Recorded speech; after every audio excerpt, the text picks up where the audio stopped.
Welcome back to Dishin It with D. I know I'm late on this one, later than I had anticipated, but I came down with that thing that's going around, that stomach virus that everybody's getting, and I'm finally on the mend. So I said, let me get up here and let's talk about it. So if you see my thumbnail, I've got up here, Love and Marriage Reunion Part 1. Served up fake orgasms and hook and curves. Honey, let's talk about it. Let's get into it, okay? So let's just see. Okay, I took some notes and because I just didn't want to forget anything. You know, it was so much going on, and I really did enjoy this reunion. There's 3 parts to it. This is the first part. So, anyways, I actually watched it with my daughter, who's, like I say, she's 33 years old, but she definitely hasn't been looking at any of this reality TV stuff. But I was over at her house, and she said, "I'll watch it with you," and it kept her immense and, of course, you know, engaged into what was going on. Of course, she was asking me questions about the different characters and all that, but she really found it exciting as well. But can we talk about this first of all? Let's talk about the outfits. The outfits, okay? Well, you know, the first one that came out was Kimmy and Maurice. Now, Kimmy and Maurice, you know, Kimmy's been battling with breast cancer, and so she chose a hot pink, which I'm sure representing her breast cancer journey. But Kimmy was really looking hot in that pink, in her hot pink. But the thing was, she walked out and Maurice stepped on the woman's gown. Now, you know, everybody knows that this is all about the ladies. The fashions is all about the ladies, right? They pick their gown, they get their hair done, they come out and they want it to be that wow factor. And when she was walking, Kimmy looks really good. Looks like Kimmy has lost a little weight in the right places. Looks so good in her pink. And Maurice had the nerve to step on her gown, and Kimmy gave him a look for days, okay? She gave him that side eye, like, you're messing up my intro. So anyways, I think that, like I say, she looked really fantastic in that dress. So I'm gonna rate all of these folks, right? Now, to me, I feel like Kimmy really stole the show, in my opinion. So I'm giving Kimmy a 10 for after all that she's gone through, and she came out looking beautiful in that pink, hot pink. Even with Maurice stepping on the gown, she handled it with poise and grace and dignity, something that we, of course, all expect from Kimmy. So she gets a 10 in my book. Okay, so then what happens next? Okay, Tisha comes out with Marcel.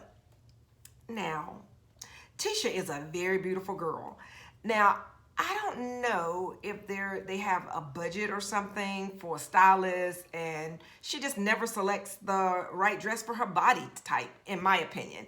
She's a very beautiful girl, but like I say, it wasn't hitting it for me. I gave her a 7. Well, you know why I gave her a 7? I gave her a 7 because of her hair and her makeup. It was on point, okay? So we got to give her kudos for that. But I don't know, that dress she had just wasn't hitting it for me, okay? Y'all let me know what you think in the comments about this. But anyways, but you know what? I like the fact that how they went and changed scenes and went back and showed, you know, all the people in the dressing rooms when they were preparing for it, and how they had Kimmy and Marcel was in boxing, you know, what do you call them? Boxing robes. Yeah, they were in boxing robes as if they were going to battle. Okay, and Lord have mercy. Tisha came out really with.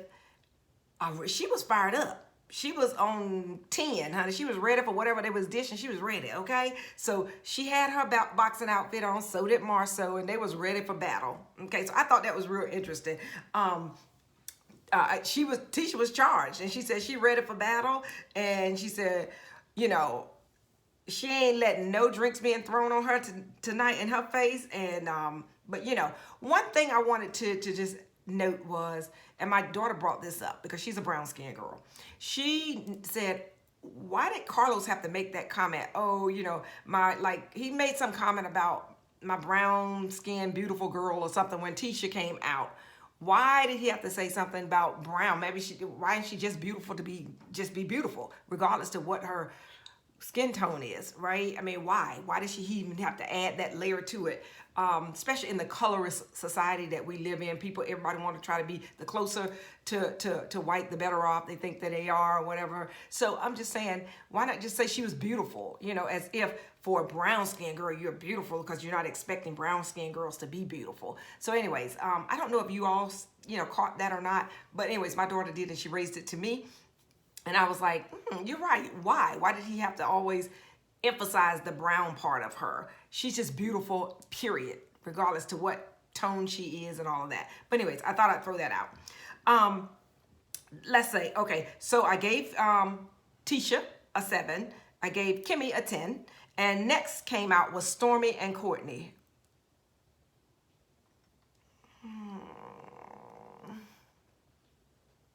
My mom always said, if you don't have anything nice to say about someone, don't say anything. So next, no, I'm kidding.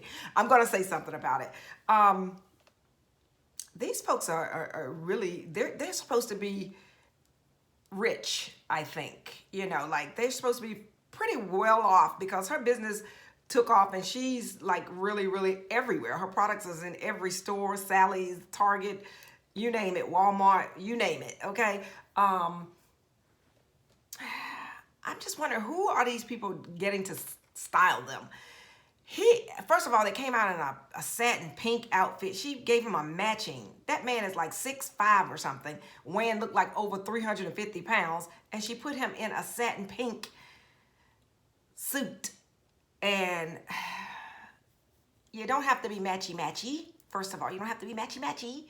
Stormy, you don't have to be matchy-matchy, okay? And your outfit looked like it was a high school home economics 101 project. It was not well crafted at all. It just was not. I have to give you a 3, sweetie, on that one. Next time, go to David Bridal. Maybe you can pick something out of there. That's low end, but you can find some nice finds there. That wasn't hitting it for me. And then, I know everybody wants to have things on that kind of shows and reveals their voluptuousness. But sometimes we have too much voluptuousness that we just don't need to show it all, okay? Sometimes less is more, okay? So she gets a 3 in my opinion. Now, the next one that comes out, which they always have the Mel and Martell to come out last because they started the show, and rightfully so. So now, of course, they saved Mel for last, and she comes out with this flattering outfit that looked like something that you would wear to have worn to the Beyonce Renaissance concert. Now, I had already taken some snaps of Mel and had seen this long before the reunion, put it on another countdown video. If you want to go, you can go back and take a look at that one. But it was, to me, now I love Mel to death. I had seen it before, and because she had done some promos for the reunion with it, and it looked fabulous on her. But just seemed like when it translated into the reunion show, it looked less flattering. And that's just my opinion. I'm not saying it was bad. It just didn't look as flattering as I thought it was going to look. It made her look a little heavier than I thought. I don't know. When I saw it in the reunion, it was different from what the angles that was shown in the promo. I thought it was going to come out and it was going to really, really hit and nail. It didn't do that for me. It didn't have that wow factor. So maybe, it was she got 2 purposes out. I don't know if she went to the Renaissance concert or not with Beyonce. So maybe she got to wear it twice, one for Beyonce, one for the reunion show. So anyways, but it didn't hit for me. But I'm going to give her a 7 for the style and the fitness. And I'm going to give her a 9 just for the diva-ness, because anybody that can pull off something like that in any form of fashion gets a high mark for me. Because you got to be able to have attitude and all the pizzazz, to be able to take on a risk like that. so I'm giving her that 9 for the risk, taking the risk to bring and do something like this, even if it fell somewhat short in the execution. Okay, so that's my opinion. Y'all tell me about that, in the comments. Now, I do want to say now about the men, because we always say, well, we talked a little bit about Courtney and his, fell pink suit, satin suit. But we don't talk a lot about the men and their dress and how they show up, because men are kind of basic. They get a black suit or a navy suit or something like that, and they're just there to compliment their wives, okay? But I do have to admit that, with the exception of Martell, everybody else, is not even worth mentioning. But Martell always have a good tailored suit. I don't know. So he does it right. He really knows how to do it. And he came out with something that, I don't know how to explain it, but if you all saw the reunion, it was the way it was cut, it was something hanging from, at the bottom of the suit that almost looked like it was a misfit, but then when you looked at it closer, that was the way it was tailored. But it was tailored so well to his body that it set it off. You can say whatever you want to say about Martell, and we know a lot of us don't care much for Martell, but he knows how to wear a suit, okay? And I think he should go into the suit business and sell that instead of that Ernest wine that he's trying to pimp out to folks. So anyways, so I have to give, I'll give Martell a 10 for the style. And then also he did a color block as well. So he did black and red. So it wasn't all one suit color, So he did a color block. I gave him a 10 for style, but I'm going to give him an 8 because I just feel like his pants are always a little too tight for him. But I know he's that's intentional, but I'm giving him an 8 because I think he need to loosen it up just a little bit, okay? All right, so let's get into what happened during the reunion.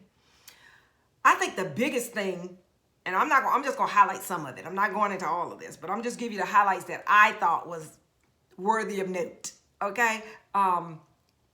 The biggest thing was when they started out talking about Stormy and Tisha, right? And that whole debacle that happened about her stealing the back end information off of her website, Stormy's website, and just plugging and playing it on her own website, and the accountability of that and all that. So apparently Stormy ain't got over that too much. Maybe Tisha didn't apologize the right way to her or what have you, but Tisha said she apologized, and I think she apologized on the show, so I don't know what else need to be said. But I mean,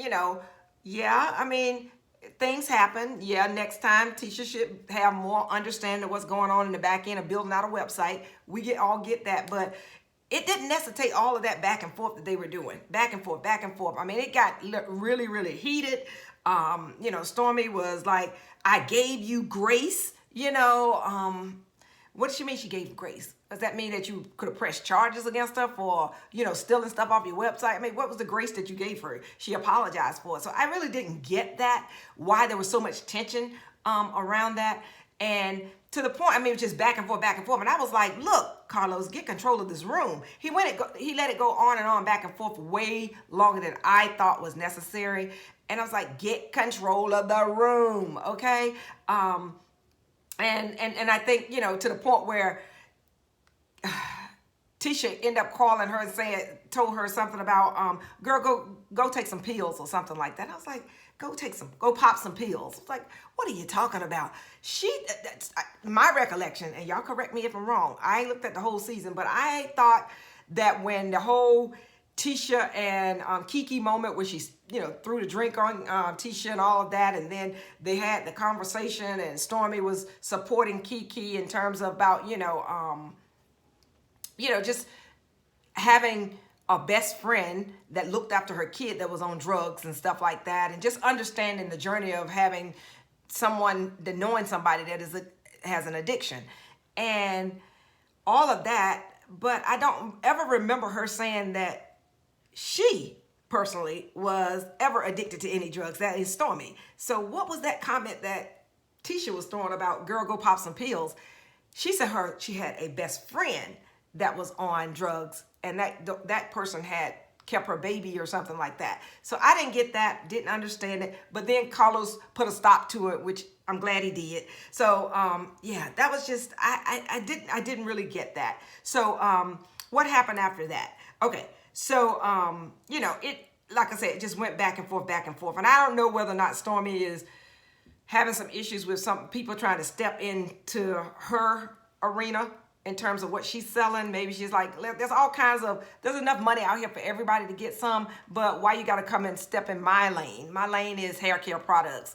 I'm a beautician. I have been doing hair for X number of years. And now you want to start some hair care business for your kids and all this. Maybe she felt a certain kind of way. I don't know. But anyways, all right.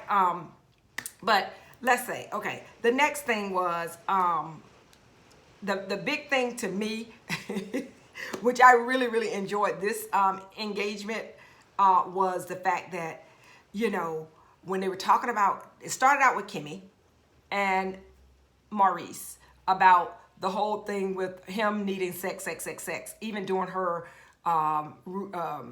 her sessions during cancer and getting her chemo and all of that, and how she has low libido, and you know, she just doesn't feel like, you know, she doesn't feel like having sex. So anyways, and you know, doing this all played out on the show, and how she just admitted to him she fakes it, fake orgasm just so that she can please him, to make sure that he's happy. And so then it opened up for a larger conversation with everybody else. And Mel had admitted during the course of the show too that she had faked orgasms with Martell. So anyways, so that's what really, really just blew everything out the water then, when on the reunion, Martell, when Carlos asked Melody, you know, have you ever, when you were married to Martell for the number of years that you were, I think they had been married for what, like 12 or 13 years, had you ever faked an orgasm? She said yes. And Martell was like, hell no, hell no, hell no, no, no, no, no. Nobody, and he mean nobody, that's mean all the chicks that he done messed with or whatever, ain't no woman never, ever fake no orgasm on me, because I got a hook and a curve. We were like, excuse me?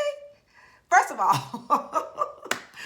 he thinks his stuff is that good that he feels like every time he's been with a woman, every single occurrence of that, any sexual intercourse that he's had with any and every woman, that it was good, and that the woman just, he blew their minds, you know, and it was out of this world. But anyways, so they asked Kimmy. Well, Kimmy already admitted it. They asked Tisha, and Tisha said, yeah, you know, yeah, I think every woman, you know, fakes an orgasm every once in a while. You know, nothing, it's no big deal, you know. You want to make sure that your man feels like he's doing things right and whatnot, you know, so you fake it. And so Mel said the same thing. Sometimes, you know, it's just, you know, it's, with females is an emotional attachment, right? We have to be mentally checked in. Men is just a physical thing. So every single time they just feel like they just getting it in, they operate strictly just physically. I mean, they don't have any real emotional ties. And if they did, they wouldn't cheat as much as they do. Women have to have that emotional connection with you. If that emotional connection is not there, you're not going to get all of that. You're not going to get that, you know, all of that sensation. You're not going to get that, you know, we're not going to be worked up. We're just going to, you know, it's not going to be there. We don't feel it, okay? So, but sometimes we just say, hey, we're going to lay there and just kind of play along with the program. And, you know, truth be told, sometimes we might be planning our grocery list in our head while we're in that action. We might be, you know, counting 1, 2, 3, 3, 2, 1, counting forward, counting backwards. You know, we might be doing any of that just to get through that moment, so that we make sure that you're getting what you need, with a smile on our face, so that it will be believable to you, okay? But men don't think that that's happening. But trust me, it happens more than you think, men, okay? But anyways, so, but Martell was, you know, the narcissist that he is, don't believe anything that you're telling him, you know. So he was like, there ain't no way in the world, no woman ever fake that on him. So they talked about that. And then what else happened? Let's see. I'm looking at my notes. So that was really kind of it on that piece of it.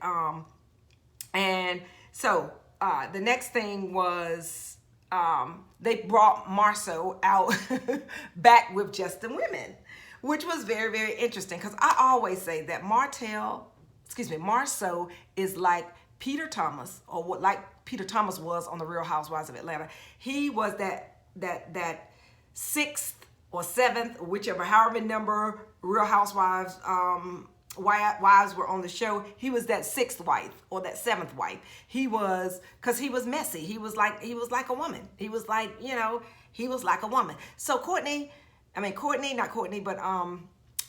Stormy called him correct when she called him the B-I-Ish, the ish. Because he does. He gets all stirred up in the Kool-Aid, and he acts just like a woman. He's stirring up in tea and stuff, just like women, carrying the bone, bringing the bone. He's a gossiper. He just like women do. And men are not known for that. So they brought him up there on the stage with the women, and they talked about, and they showed clips about him, how he was being messy with all the women and so forth. But you know, Marceau loves it. He knows what he's doing. He knows how to, you know, get under the skin of all of them. Just like he made the comment when Tisha was, you know, talking about, you know, how she wanted to be a stay-home mom and everything with her first child, and then her family was saying, you need your own money and da-da-da-da, you can't depend on a man and blah, blah, blah, blah, blah. You need to get back out there. So she started going back out working. And then, you know, Carlos being messy, asking, you know, Marceau about how did he feel about that. He said, you know, strong women, you know, because Marceau would love to just have a woman sitting at home, barefoot and pregnant, and he tell them exactly what to do and what to cook, how to clean the house, what needs to be done every single moment of the day, if he had that option. And so he was like, yeah, well, you know, he made a comment about something about, yeah, well, you know, when Tisha's family told her about she should go back out and start working, have her own money and everything, they're strong women. They're so strong, we call them the Rogers. So that was a dig at Mel about, you know, being strong and what have you. But Mel, you know, Mel read him for filth, okay? In terms of, you know, he was saying that you cannot. He wanted a woman that, you know, to take care of the kids and, you know, take care of the home and be able to don't want her to regret not being able to fully participate in her kids and go to whatever their extracurricular activities at school, post school, or what have you. If she's working, she may or may not have that ability to do that. And Mel says, hold up. I travel around the country. I do, you know, has all these gigs. She runs a business. And she still said, I don't miss birthdays. I don't miss school activities. I don't miss anything. I meet parents. I do, you know, I do it all. You can do it all, but you just gotta, you know, set up your schedule that way. So he was trying to take digs at Mel for not being as available for her children, because she's got so many things going on, because she's this independent, strong woman that he doesn't necessarily think that he would want for Tisha, because Tisha wants to be plugged into her children. So anyways, but that's Marceau and his wayward and backward thinking, that women can't have a job, can't support their family, and be nurturing to their husband and their family, children and all, and have all that wrapped up in one nice, tidy package. He feels like you got to make a choice one way or the other. So anyways, so, and then they just, yeah, and that was it, pretty much. Not much more to talk about. They brought out Kiki, and she setting us up for reunion part 2, where they're going to talk about her and Tisha's interaction throughout the course of the season, and then also the bombshell about, you know, her and her husband has been cheating on each other also, what she's been accusing Tisha and Marceau of. So anyways, that was it. you all drop down in the comments and let me know how did you all think reunion part 1 went. If you are not a member of my channel, please subscribe and hit that notification button so that you can be alerted when we're actually going to drop a new video. I'd love to have you be a part of my family. So come on over and let's dish about it.